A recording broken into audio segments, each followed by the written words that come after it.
Shop को केमिति उद्धार करिवे साप को देखिले छानिया न हुई केमिति साप को धरी हेब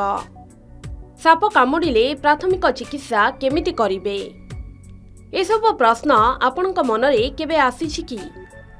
साप देखिले लोके भयरे दूर को पलांती आउ साप मनीष को कामुड़िले कथा सरिला किंतु एभली विषाक्त साप गुड़ी को केमिति काबू करा जाई परिबो ताकु नै आयोजित होई जाइछि साप उद्धार कर्मशाला। केन्दुझर वन्यप्राणी वनखंड आनंदपुर डिविजन परिसर रे एक दिनिकिया साप उद्धार एवं थैथान कर्मशाला अनुष्ठित होई जाइछि। आनंदपुर वनखंड अधिकारी प्रशांत कुमार पंडांक संयोजन रे मास्टर ट्रेनर भावे राज्य स्नेक हेल्पलाइन रो संपादक शुभेन्दु मल्लिक एवं तांको साथी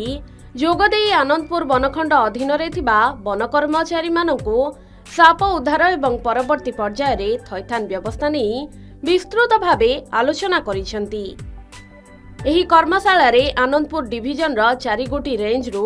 40 रु ऊर्ध्व वन कर्मचारी जोगदेई साप उद्धार रो विशेष कला कौशल रो शिक्षा नैछंती। साप उद्धार पई स्वतंत्र भावे प्रशिक्षित होइथिबा कर्मचारी को नै आगामी दिन रे टीम गठन करा जाय सेमानकु साप उद्धार कार्य रे नियोजित करा जिबाको लक्ष्य रखा जायथिबा डीएफओ प्रकाश करिसेंती। घटनाटा होचे आज हम जो डकायतला आम स्नेक हेल्पलाइन तरफ आसलु स्टाफ मान गोटे कैपेसिटी बिल्डिंग प्रोग्राम थिला से माने साप रेस्क्यू रिहेबिलिटेशन प्रॉपर वे करेंगे प्रॉपर इक्विपमेंट पिंधे सुरक्षा उपकरण कौन व्यवहार करेंगे से विषय थियोरी और प्रैक्टिकल क्लास सब चली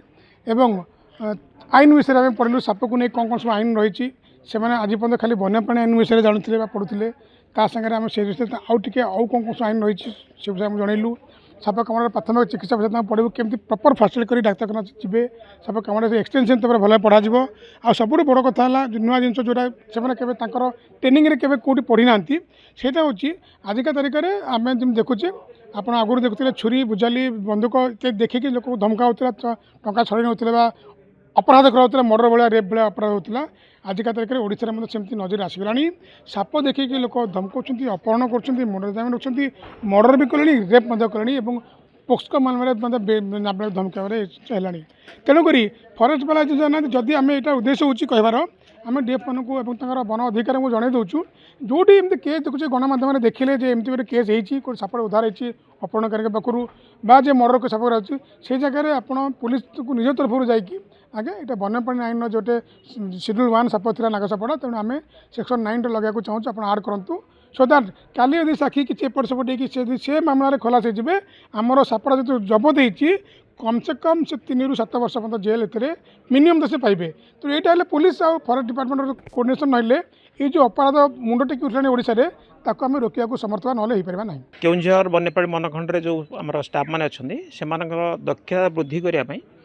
आम आज गोटे कर्मशाला आयोजन करूँ एवं आज विषय वस्तु थिला जो आम विभिन्न प्रकार साप मानकर रेस्क्यू आउ रिलीज तेणु जेहेतु आमर यही जो पार्श्ववर्ती ग्राम गुड़िक अच्छी से गाँ पाखापाखि जंगल भी प्राय रही है तेणु आम मैक्सिमम टाइम खबर पाचु क्या घरे साप पशिला कौट साप प्रोब्लेम है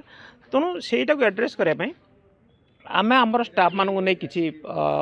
टीम तैयारी करूँ से केमती भल भाव ट्रेनिंग दिहब से साप को भल भाव धरवे निजर सेफ्टी रनिष अन्य मान किसी क्षति न हो तेणु से ज्ञान कौशलटा से आरोहण करने ट्रेनिंग प्रोग्राम दिखाई तेणु आज आम भुवनेश्वर जो स्नेक हेल्पलाइन जनरल सेक्रेटरी और टीम सी आसछन्ति तेणु सी बर्तमान ट्रेनिंग दौरान बर्तमान ट्रेनिंग सेसन चली सेकेंड सेसन रही जो प्रैक्टिकल पुणी सी करेंगे तेणु कौ इन्स्ट्रुमेंट कौन दरकार कौटा सफिस्टिकेट इन्स्ट्रुमेंट हेले यहाँ सुविधा हम यूनिफॉर्म कौन हवा दरकार आम डिपार्टमेंट तरफ कौन से सप्लाई करवा दरकार तेणु युवा सब से जाना दरकार ता सहित विभिन्न प्रकार जो रूल रेगुलेशन अच्छी साप धरियापी कौन कौन आवश्यकता होता है से सब डिटेल्स जनाया आज कैपेसिटी बिल्डिंग ट्रेनिंग तेणु आम यही ट्रेनिंग सीरीज ऑफ ट्रेनिंग करूँ जहाँफल आम स्टाफ मैंने सब दिगरू सक्षम हे जेकोसी गोटे प्रतिकूल परिस्थिति सामना करने बर्तमान आम 4टा रेंज रू 40 जन स्टाफ को आम आनीचु प्रति रेंज रू 10 जन लेखे तेणु 40 स्टाफ को आम ट्रेनिंग दौचु। एही कर्मशाला रे सापंकु निरापद भावे धरी उपयुक्त निरापद स्थान रे छाड़िबा साप कामुडा परे प्राथमिक एवं जरूरी सेवा साप मानव विवाद कमाइबा पई आलोचना होइथिला। आनंदपुर स्वप्नेश्वर पंडांक रिपोर्ट के न्यूज ओडिशा।